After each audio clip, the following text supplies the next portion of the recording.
All right. This is nice to join you on the path. Today's episode is called Return of the Mystic. Now, what am I talking about? Am I talking about myself or what am I talking about? Well, I guess I don't go around calling myself a mystic.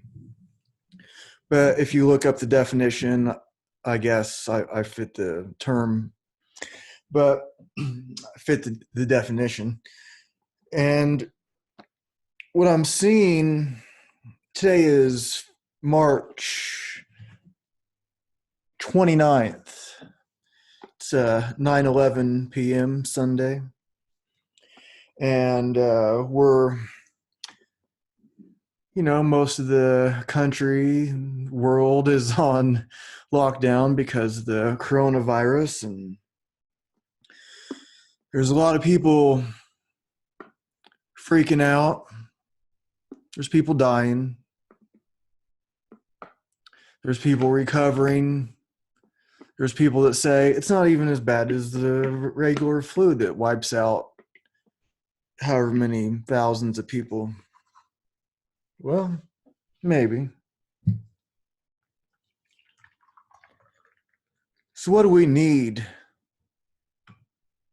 in these times?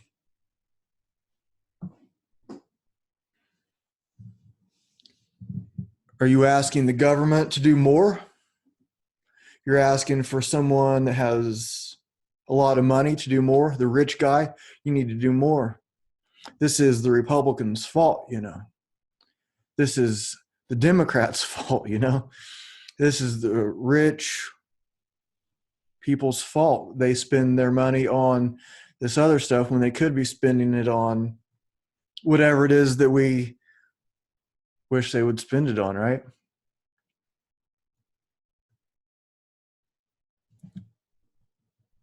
What is the best way to go about dealing with the current situation? And there's always the apocalypse, right? It's always the best of times and the worst of times. So I see, scrolling through Facebook, I see these posts that are from different, you could say, religious or spiritual points of view that say, well, Mother Earth is punishing us for what we have done. We're going against nature, and she's had enough.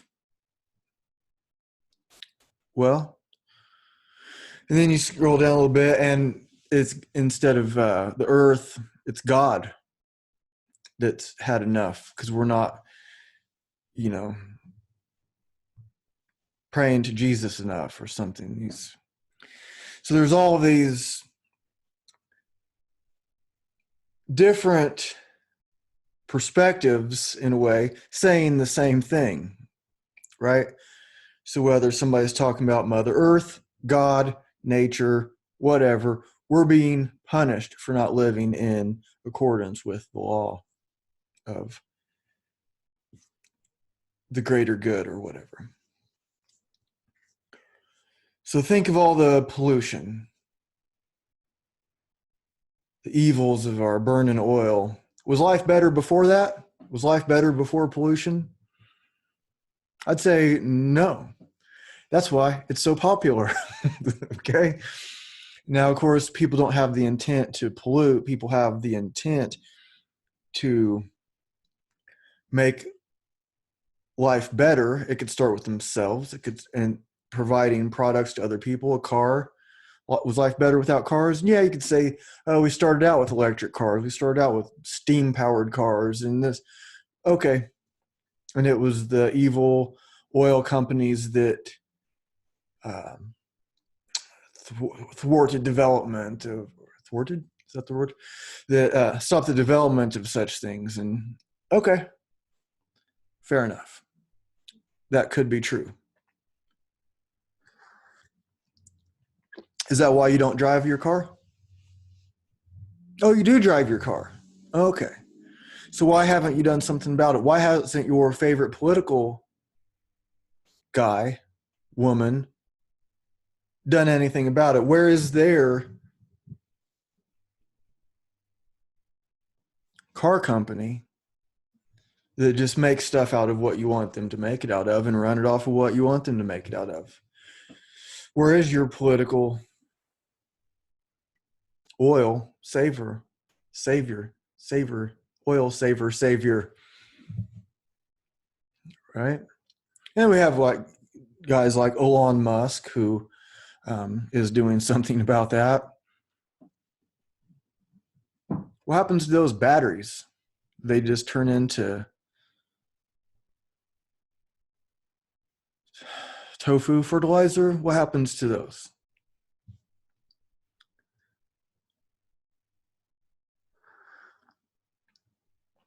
So these solutions that we've been given from the generations um, leading up to now have solved problems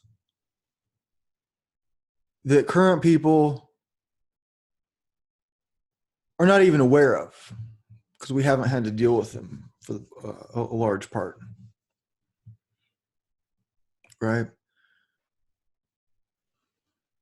So, of course, I believe that things can get better, but is it a stretch to say that God, Mother Nature, the earth, whatever, is punishing us for not living the way we're supposed to live?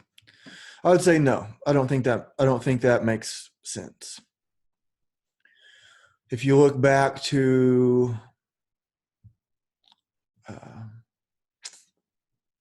times, say like, okay, the Native Americans, okay, so who were supposedly living in within nature, even then they make some species go extinct and stuff.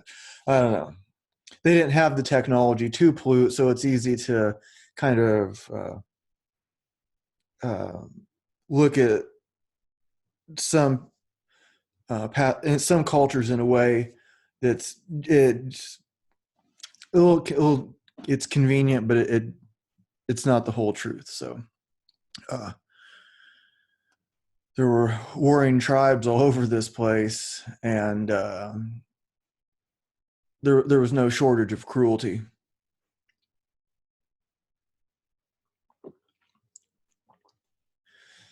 Is that why nature punished them with diseases and hard times? Well, we can't say for sure, right? But right now, 2020. So I used to drive a cab, and one of my regular passengers was this woman from Nigeria, and she came here to get an education. I think she was about 30 years old or something like that. Late 20s, married, to a Nigerian guy. They both came here. And so her plan was to her plan was to get an education here and take it back to Nigeria to help Nigerians. Because you could go to a hospital in Nigeria, and if they don't know what the illness is, according to her, this is according to her, someone that lived there most of her life, she said they'll still blame it on the spirits. Okay. So, and they don't, there's no cure over there. Where here it's like, oh, I'll give you this sample of this. Here's a shot of penicillin, boom, you're done. Next, problem solved. Over there, it's not the same.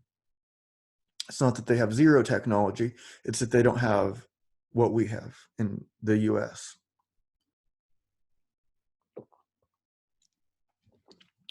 And so, which is more useful? Blaming it on the spirits and not having a solution? Or, no, I don't know exactly where their knowledge deficits are compared to what we have in the U.S. Like what they're like really good at treating compared to what they're not. I don't know. I'm sure there are people that are actively working on that all the time. So I'm sure their knowledge is getting greater and greater all the time. They're just not as far as we are. But let's say, so a side note, I've been catching a couple good whiffs of this incense. This incense is from probably 2003, 2004. It was incense that my dad gave my mom. My dad died in 2005. And so my dad gave some to my mom. So it must have been in 2004, maybe early 2005, because I know where it came from. It came from Nashville, Indiana. And when my dad died, my mom gave me the incense that he gave to her. So this incense that I'm burning right now is at least 15 years old. I have several sticks left, not a lot, but I thought today would be a good day to burn some for this show.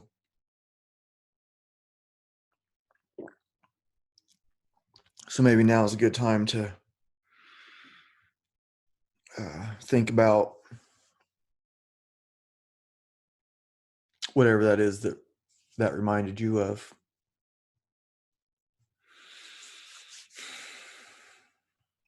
So what's important? What's useful? Okay. So if we're looking at this disease, this virus, as some kind of punishment for the way we've been living, what are you going to do about it? Okay. And maybe it is, in a way, useful to think that way. If you're talking about changing what you prioritize, your hierarchy of values, how can you be more useful? Okay. Instead of saying, well, that rich guy or those Republicans or those whatevers need to do this or that. Okay. I'm not saying don't have ideas for how our whole can become greater.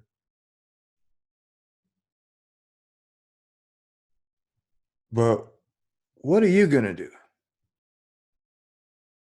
You know. So I had a good conversation with, well, she's an ex-girlfriend of mine. We talked for 2 hours today and we recorded it. And I'm going to publish that. Uh, at first, she sent me a message this morning just asking me how I was doing. And she said, like, just talking over text is kind of getting to her. I was like, well, she said, she'd like to, talk and meet up for a coffee or something. But because of everything that's going on, maybe it's best to not exactly do that. So I said, do you want to have a Zoom meeting? And I was like, I'll make my coffee and, just give me a few minutes. And she did. And we recorded 2 hours of conversation.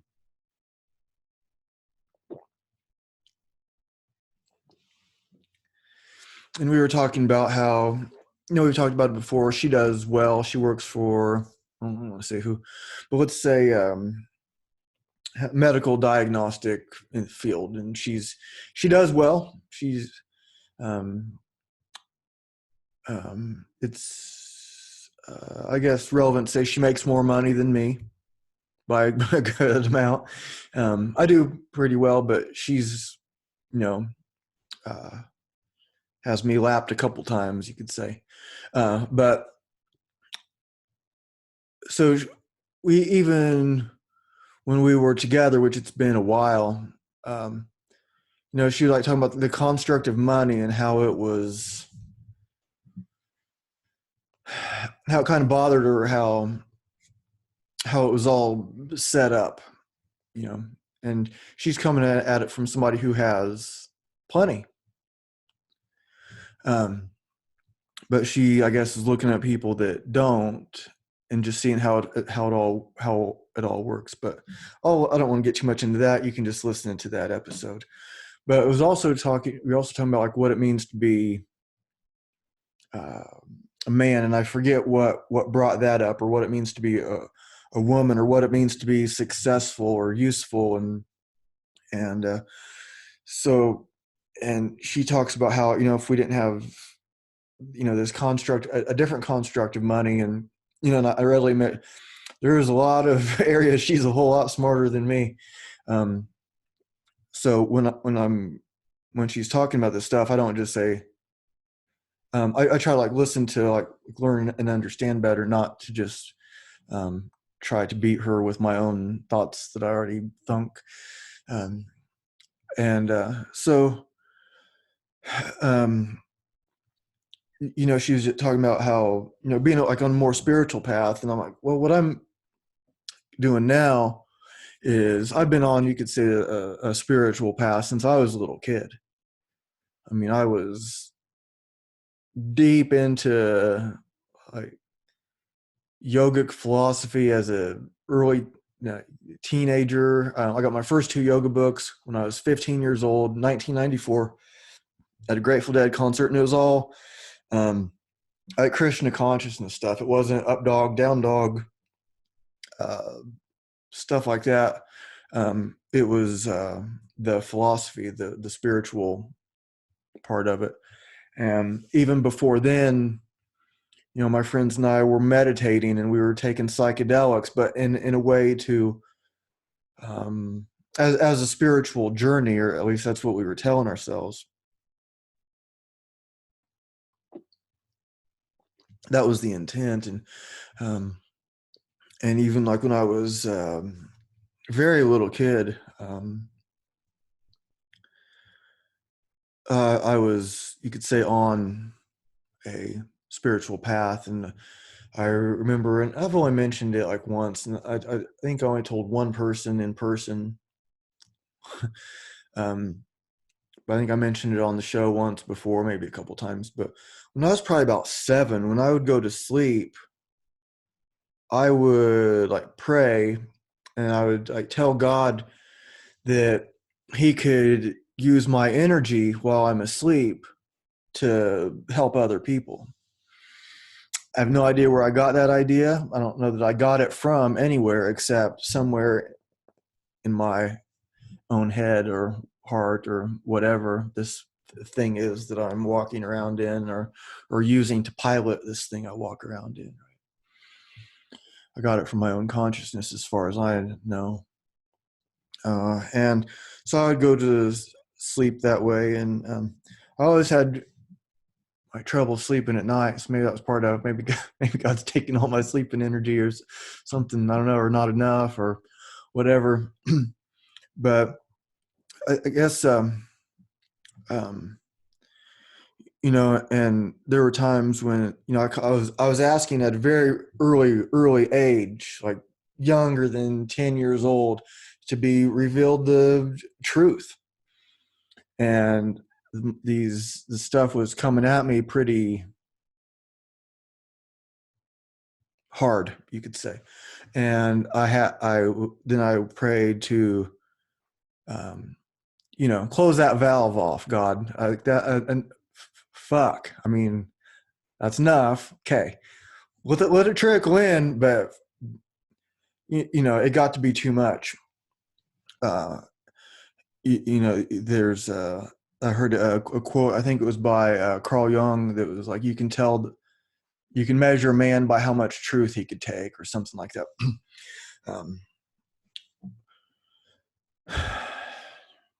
Where was I? So anyways, I've been on this path, you could say, this mystic path, even, which it kind of sounds corny to me. But whatever. for most of my life. And, you know,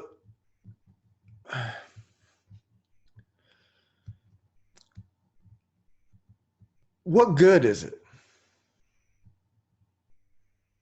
You know, it's like, what do I have to show for it? And, well, you could say I have a lot to show for it. But when I think about now and how useful I can be to other people, like, so I don't have a lot of money. So if people need money, I'm not a lot of use. I give a little bit here and there. I do give some. If friends need help moving, I'm there. I never ask for to be paid for it. Um, I've, you know, I'm not trying to like brag about what I can do. I'm just trying to give examples of, you know, what people can do. I've traveled a little bit of a distance to help people move. All on my own dime. Didn't ask anything for it. Just whatever. I mean, it's not like some great thing. I'm trying to give small examples. Okay. I'm not trying to make it sound like some amazing thing that I did. But those kind of things are things that can help others a lot. Okay. It means something. And so when I was talking to my ex today and we were talking about construct like money and like business stuff and the spirituality, and I know I'm kind of all over the place here, but I think everybody can follow along. If you're listening to this show, you can probably follow along pretty well, because if you're listening, I'm assuming that you're already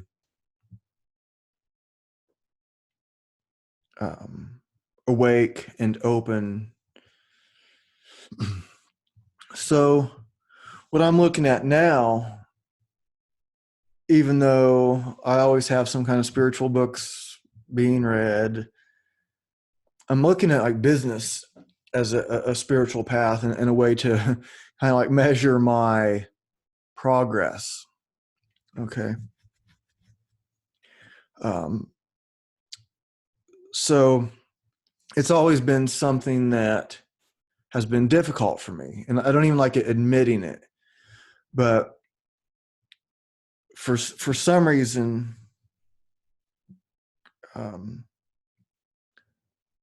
making a comfortable amount of money, it seems like there's always something like cutting my legs out from under me. And you know, I do okay. I mean, even in this thing, I have what I call my job. It's still going. It's an essential part of the manufacturing, so we're still going, still getting paid, still, you know. But I have a gym. Nobody's going to it right now. Okay, that's not good. I do have clients that I'm seeing online. That is good. I started an eBay business. Okay, and this was about 7 weeks ago, something like that. And I started out after just a couple weeks, like things were starting to move along pretty well. And I got a performance increase because when you start selling on eBay, you get, they limit how much you can sell. Usually it's like 10 things. Okay. And then because they have to make sure you're not a scammer, they got to make sure you're shipping the stuff out quickly. They have to make sure you're just legit and you're treating it like a legit business. And so I had my account for 2 years, even though I didn't do anything with it until 7 weeks ago. And so I was at 30 things that I could sell. Got this performance increase to 170 after just a few weeks. And when I talked to a customer service person, she said that she rarely sees that. And so today's the 29th. In just a couple of days, it's going to go up again. Okay. So a couple weeks into my selling, things are going well, and I'm learning how to do it. There's because you have to get products from somewhere. I started off selling products stuff I already had, and because I was like learning, because when you start off, you're going to make little mistakes. You're going to make shipping mistakes. You're going to spend too much on shipping. You're going to make little mistakes that cost you a few dollars here and there while you're fine tuning what you're doing. And so, like, okay, now I'm starting to find where I'm going to get stuff to resell. Okay, well, that's great, but you got to find out what you're going to resell also. So I was getting that dialed in, like, okay, I can get this kind of stuff. I can look for this kind of stuff. I can learn more about this kind of stuff. And of course, I'm going to take a lot of, all these things. Imagine all the different kinds of products there are. Okay, I'll sell almost anything, but you can't just like start off with everything. You gotta. It really helps to kind of like zero in on couple of things to learn about. And so I had that figured out. And then a couple weeks is going by. I'm putting videos on YouTube. Here's how to make money on eBay. And I'm being real honest with how much I made. And then things are going great. And I'm seeing how I can increase, and I just keep building and building and building and building. But now all those places are closed. Okay. So I had some unpleasant business thing happen. I had a way that I figured out around it where I can keep on keeping on and I can grow this thing. And then for the first time ever, these places are closed. Okay, well, what are you going to do? I'm going to blame it on somebody. It's Trump's fault. That's helpful, isn't it?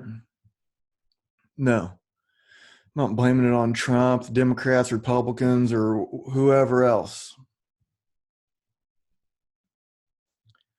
Not blaming it on anybody. I'm looking at myself. Well, what can I do different? I just took a shot to the chin. Okay, I'm back up. Here we go, and rolling with the punches. So then I started. Okay, I'm going to start buying stuff online. I'm going to start auctions. Okay, well, I paid more for products. I bought three pairs of shoes at auction. And so I should be able to make a profit off of them, not as much as if I bought them from the other places where I was getting stuff. But I bought them at auction, paid $55 for 3 pairs of shoes. I should still be able to make money. I get 2 pairs of shoes shipped to me, and I look up for the third. They already paid for them. They're closed. They might be shipping them out. It might be a while. Okay. Who am I going to blame for that? Right? What good does it do? Right?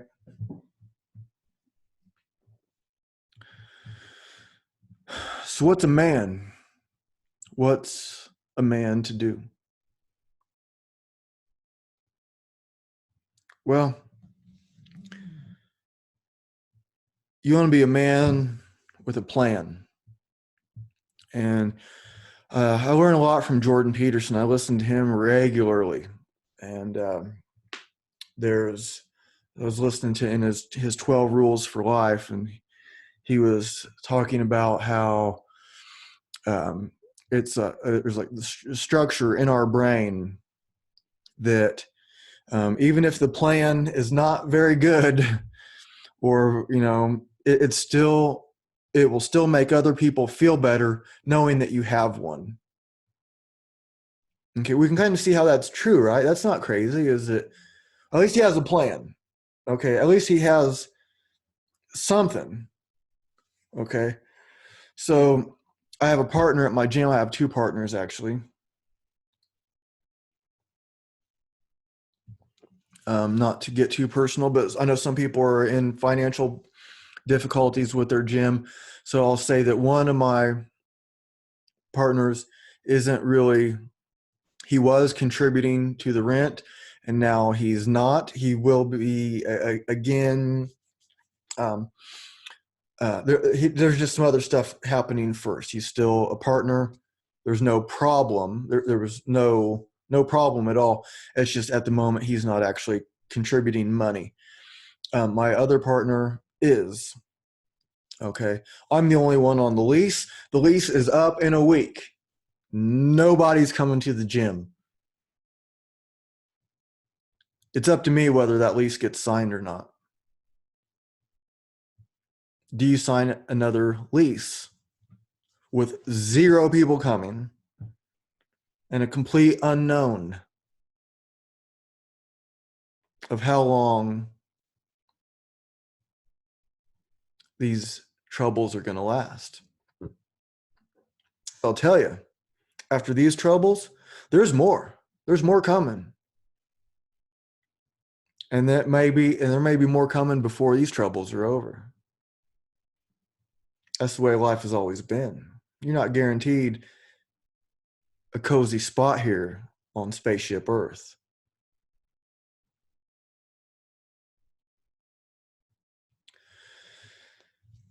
I'm signing the lease. My buddy partner is with me. He agreed that we should keep going. How long can I expect him to pay if he's not on the lease and he has 0 business there?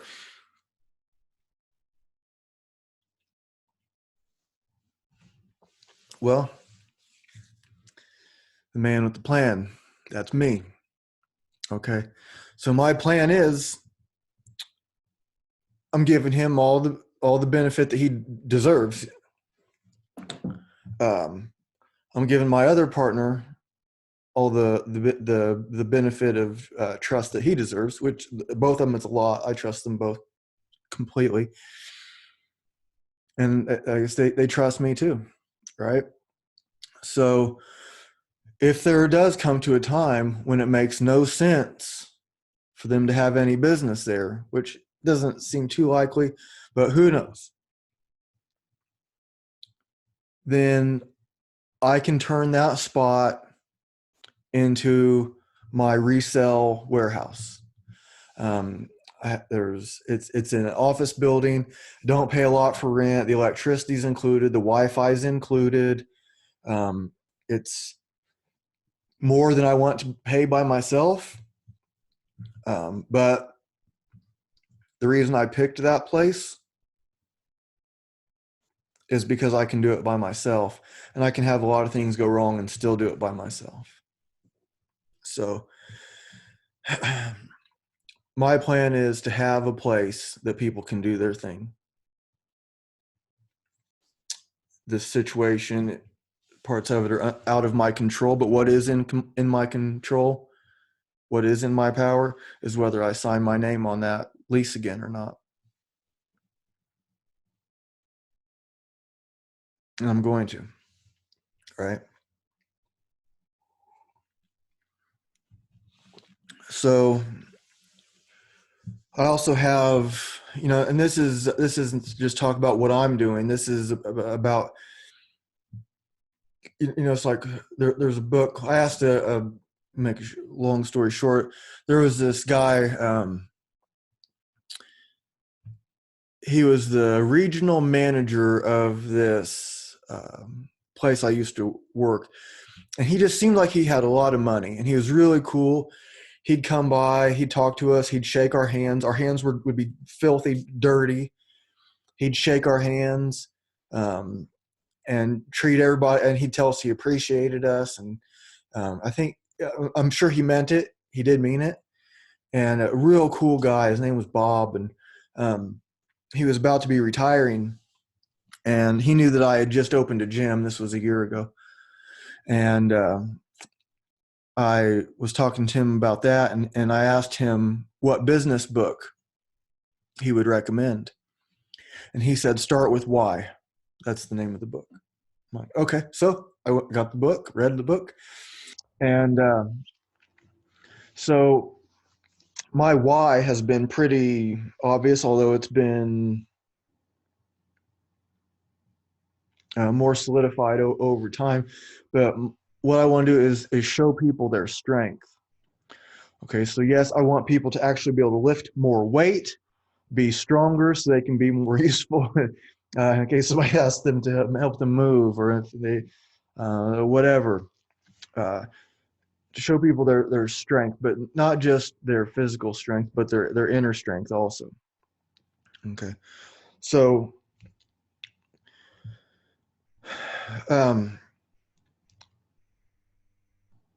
another thing that we have going, and it was canceled. There was this rendezvous for White Pine Wilderness Academy, and there were already like 30 or 40 tickets sold to this thing. It was a 3-day camp out from Thursday, Friday, Saturday, and then Sunday was filled with like skills training.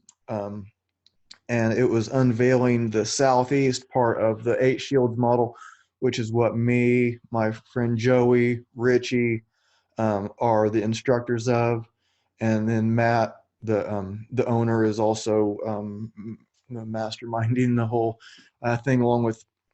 So there are already 30 some, 30, 40, I forget what he said, tickets sold. It's canceled. Okay, because of the Corona thing. So a few days ago,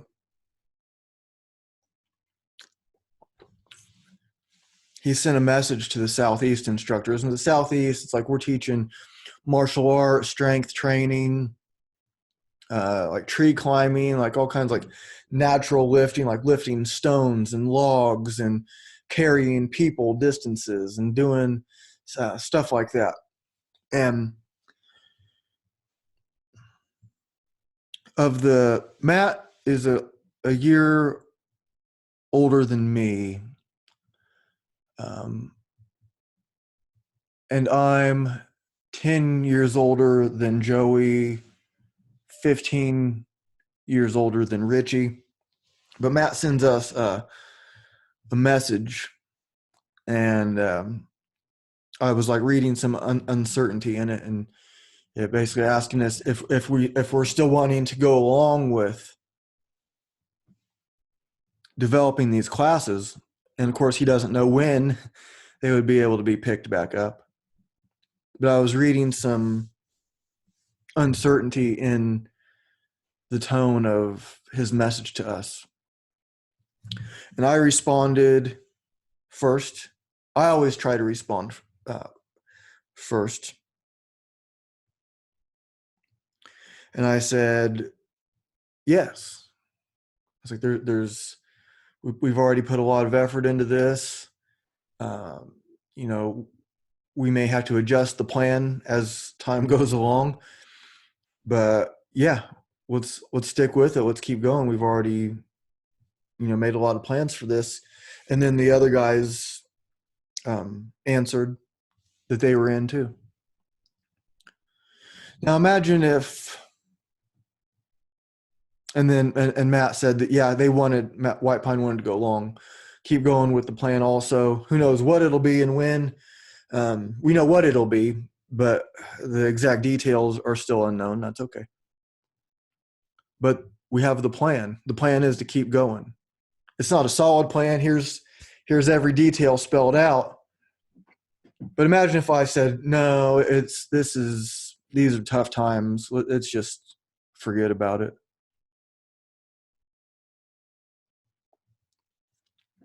Now, I'm not saying the other guys would just follow suit and say, okay. Maybe they would say, no, man, come on. We can do this. They very well might have. But when then it seemed like the other guys were able to build from that. Like, yes, here's the plan. This is what we're going to do. We're going, and we'll adjust as necessary. We're all. I mean, these partners of mine are fucking awesome. I mean, all three of those guys are just awesome, and I'm really honored. Is not an exaggeration to be. I'm honored to be part of that group. So I mentioned like being like older than the other two. Um, well, you can figure out what I mean by that. So when somebody has a plan, it feels better than when there's no plan. There's structure in the brain. But to get back to the business as building the business as a spiritual journey, just like in every other journey that we're going to take, there's going to be difficulties, and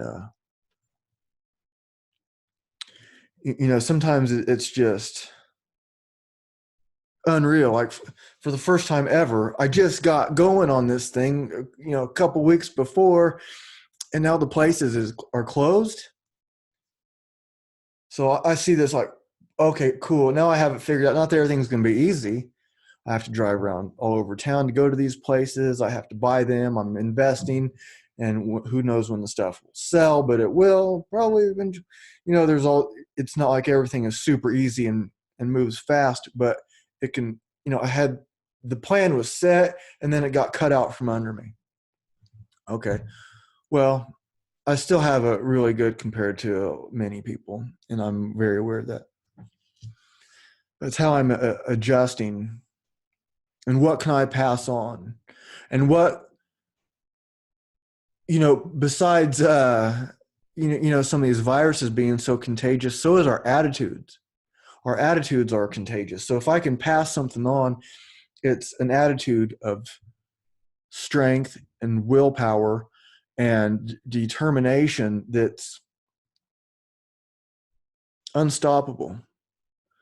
And there will be frustrations along the way. And it's not that I don't have my moments of weakness, and they disgust me. I hate weakness. I don't like to see it in other people, and I hate it in myself even worse. And hate is not an exaggeration. I don't like it at all. So I was like, I have some shoes that I'm selling, and I have my eBay set up where I just sell to the United States. Okay. So a guy from Brazil sends me a message, and he wants one of the pairs of shoes. And so I asked a buddy of mine that did really well with eBay, and he's like, "Nah, I wouldn't even mess with it. It's not worth the hassle." And I was talking to somebody else about other stuff, and then that popped up, and he kind of said the same thing. I was like, don't even mess with that. Okay. So I told the guy basically, I just don't do that. And that was like a week or so ago. Well, he sends me another message yesterday. He's like, why won't you ship to Brazil? He's like, I order stuff from the US all the time.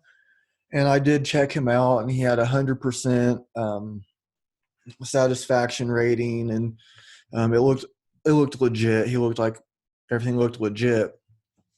Well, I'm in the selling business, not the keeping business.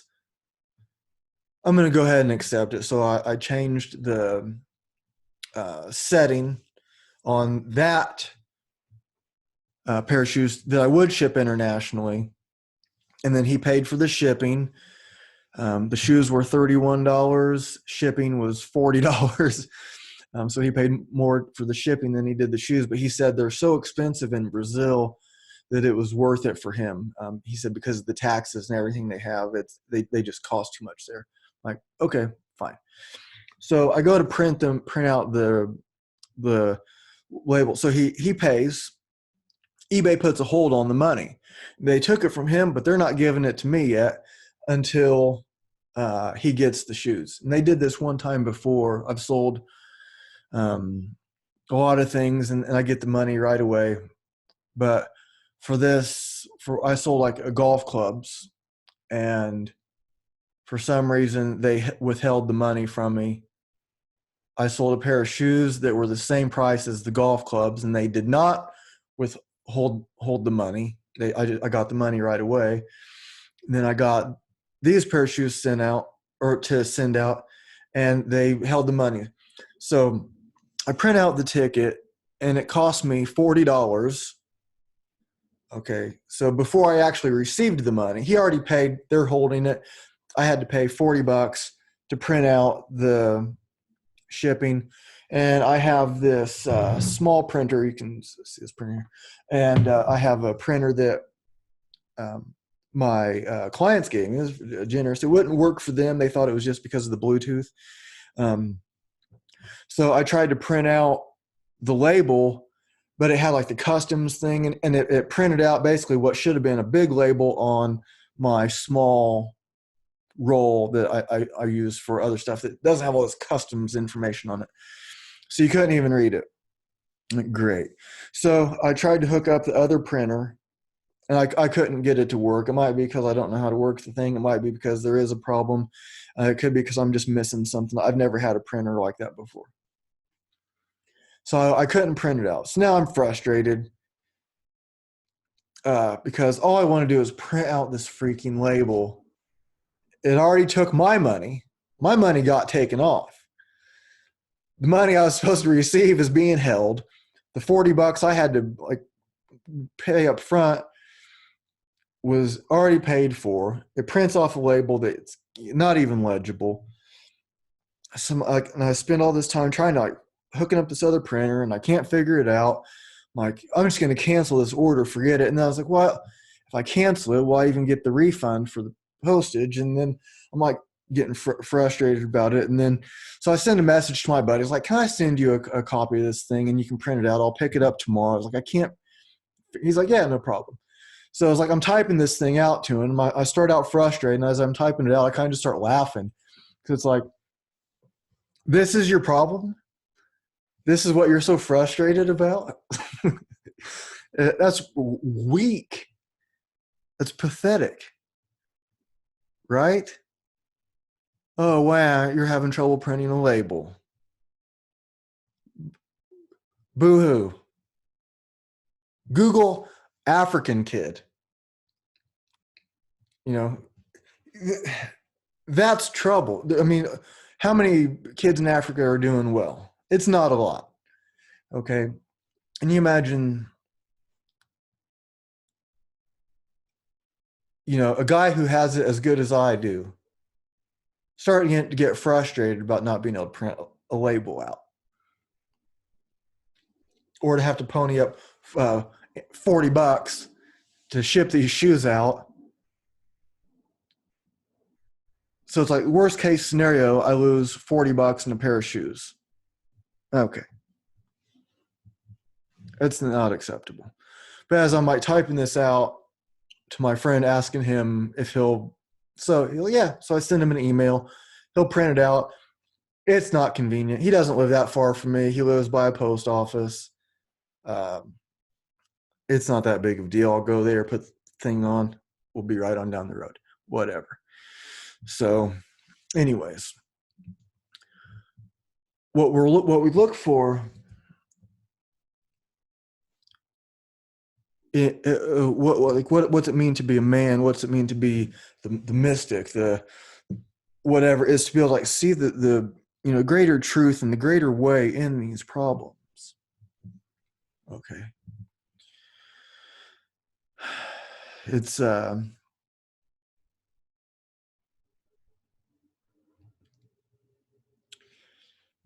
always these crazy times, right? The apocalypse is always happening, right?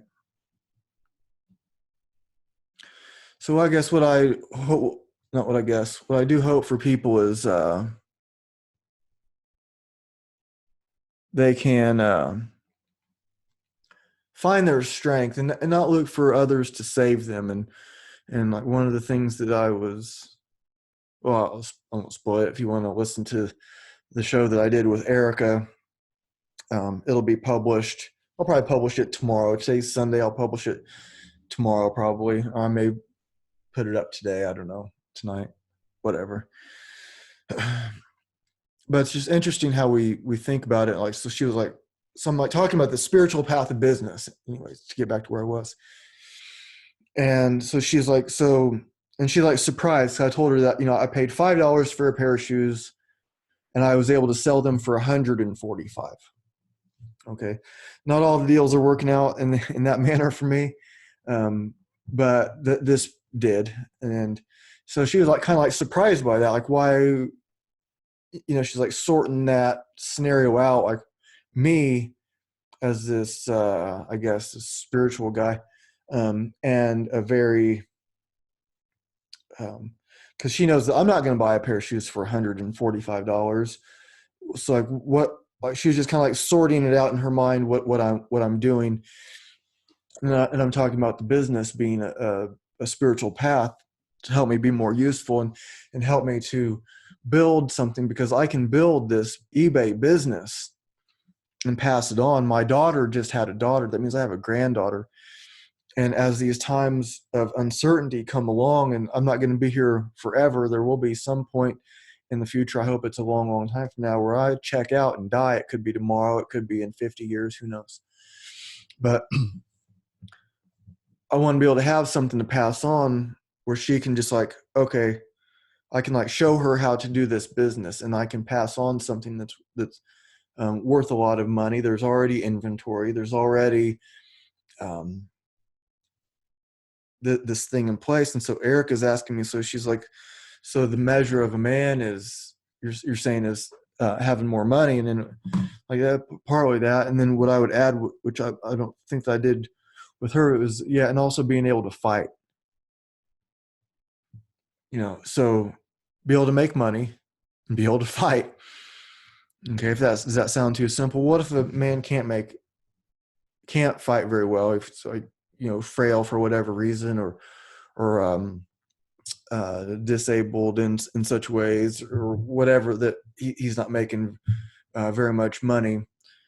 And so she's contrasting that with our inherent divinity, which can be argued with our inherent evil. If you look at what we're doing to the world, doing to each other, doing to the earth, you can make the argument either way of our divinity or our evil, right?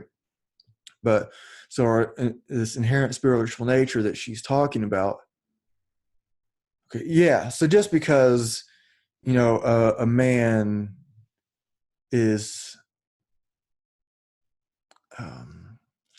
maybe no longer physically or financially useful to another, doesn't mean he can't be spiritually useful also, in many different ways. So maybe he has wisdom to share. Maybe he has an example. Maybe he's a terrible example. Like, oh, I don't want to be like that. Right? Does that make sense? So even though someone is not even good, it doesn't mean that they're not useful. It's kind of a, kind of a weird one, but yeah.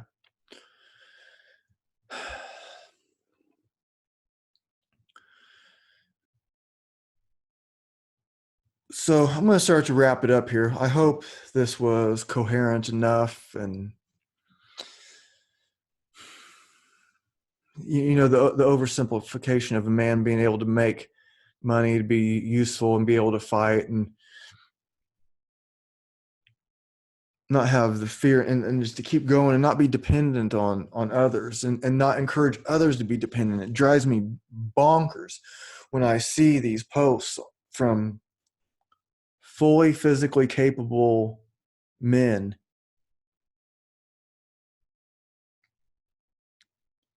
feeling entitled to someone else's money. They should get free college, or their student loans should be forgiven. They should get free health care. They should get free this. They should get free that. And they should get whatever they think of. And it's that rich guy over there should pay for it. And my thinking is, no, that's weak.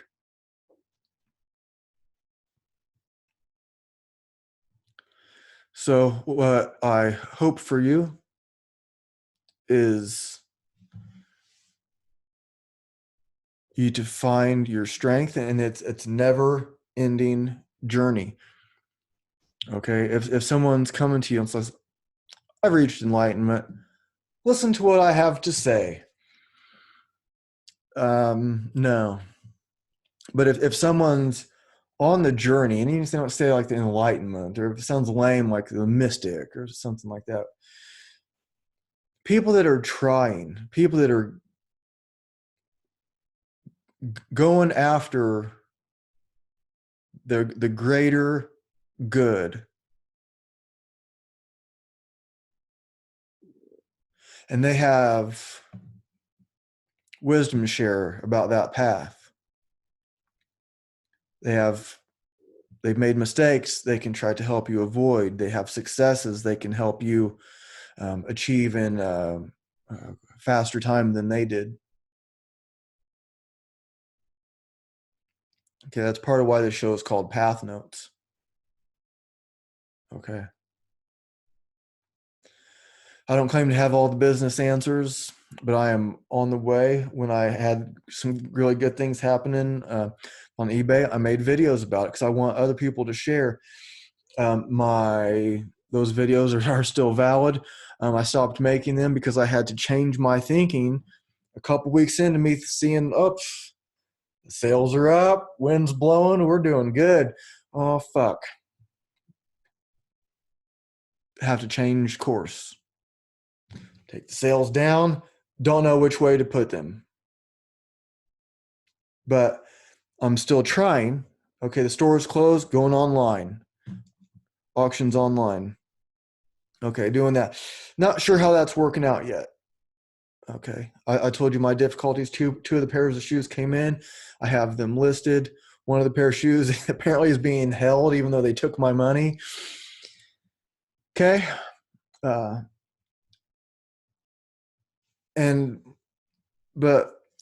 if everybody does what I said I'm doing, then it won't work. It would flood the market.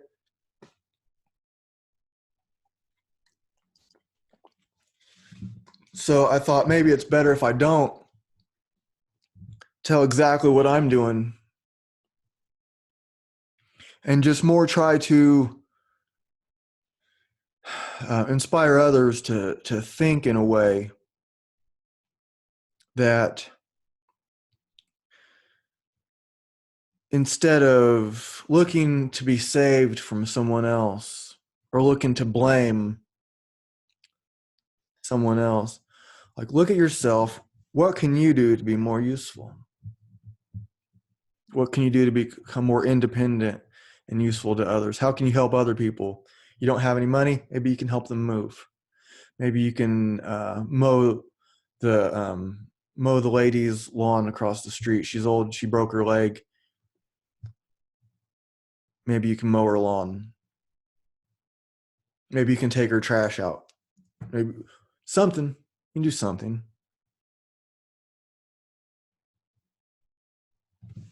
So there was this. I think I'll just start to wrap it up here. I think I went on for long enough, and